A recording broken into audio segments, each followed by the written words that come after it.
I think obviously the most memorable memory I have about Baybeats is actually playing it for the first time. Basically when we grew up, it was like, oh, this is the biggest stage that we can play in Singapore. It's like, you are the band, you know, you've made it in Singapore, so to say. Very rarely do you get a chance for musicians to actually come together in one place and just have an absolute ball of a time for a weekend. When you're running a marathon, like the first time you ran a marathon, you come back with that small medal and then you're so proud of yourself. Baybeats became that for the musicians, you know. To play Baybeats is like an achievement. And you usually walk away feeling like you want more, and that means a lot to me. Baybeats gave me the very first feeling of, alright, we need to do something about this. We gotta make this big.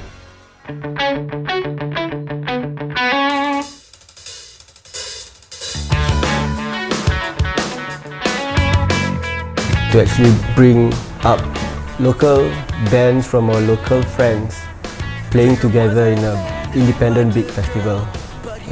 This is a story that not a lot of people can share.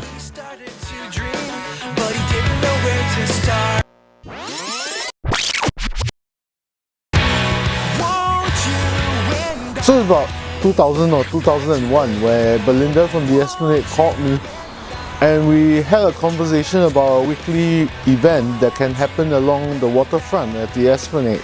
We went around talking to people, exploring what are the programs that are actually suitable. So we talk about doing alternative art festival. So we look across McDonald's and looking at the construction site and really have no framework of how it can happen.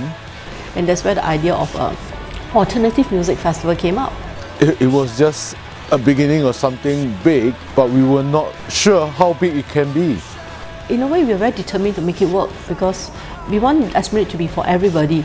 At that point when we conceptualized Baybeats, we have not thought about what is going to happen to Baybeats 5 years, 10 years down the road. We were looking out for every possible means to bring the best out of what we can do. You see, at the end of the day, it's the music scene, isn't it? It has to involve a lot more people than me or who I represent.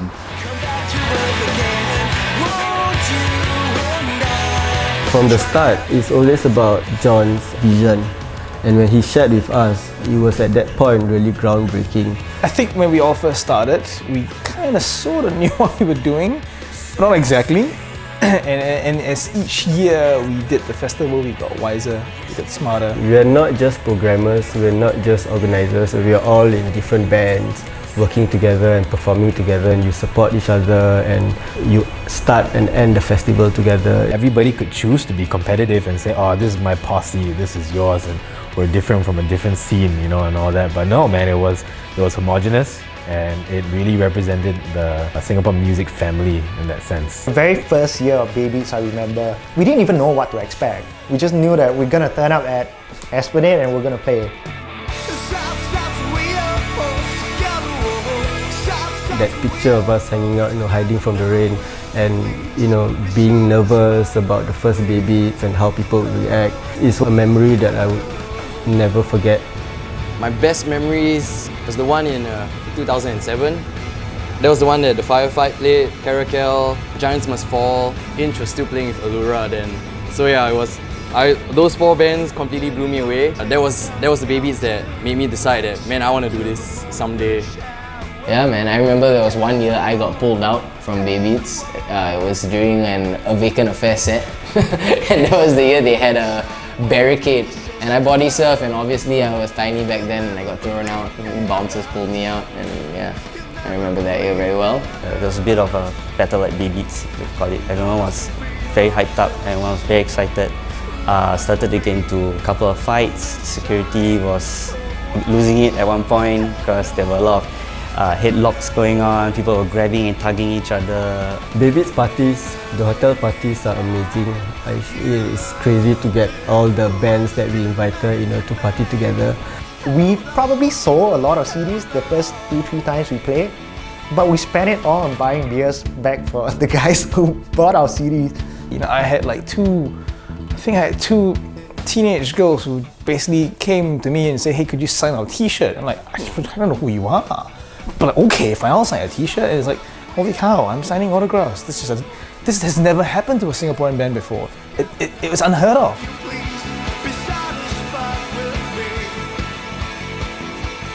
I think Baybeats till today is still the biggest platform for many of the local musicians. Many of them has grown up with us through the years. Also, it's a place for discovery. There are also many new talents being discovered at this stage. It's been sort of like a beacon of inspiration for a lot of bands to aspire to be something more.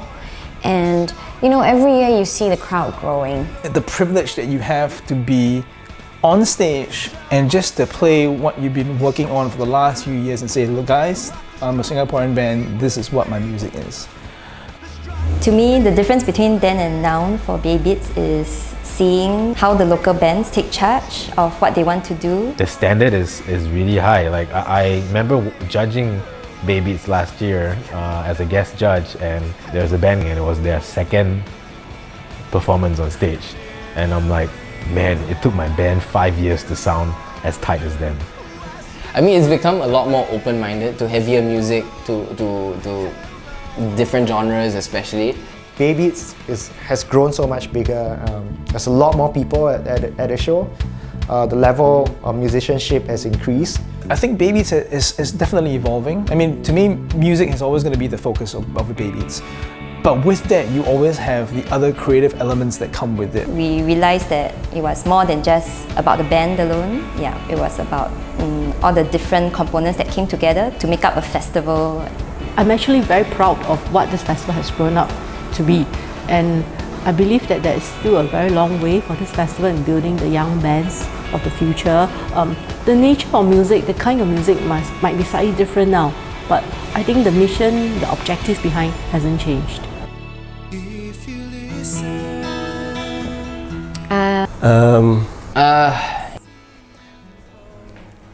If I could put Baybeats into one word, it would be community. Friendship. A community. Family. Community. Friendship. Almost like a family gathering. I will use this word. And it's a word called Gotong Royong, the kampong spirit. This doesn't exist today as much as it used to in Singapore, maybe 40 years ago, thereabouts. But in the Baybeats context, it's always like that. It feels like a community of people coming together to put on an awesome show.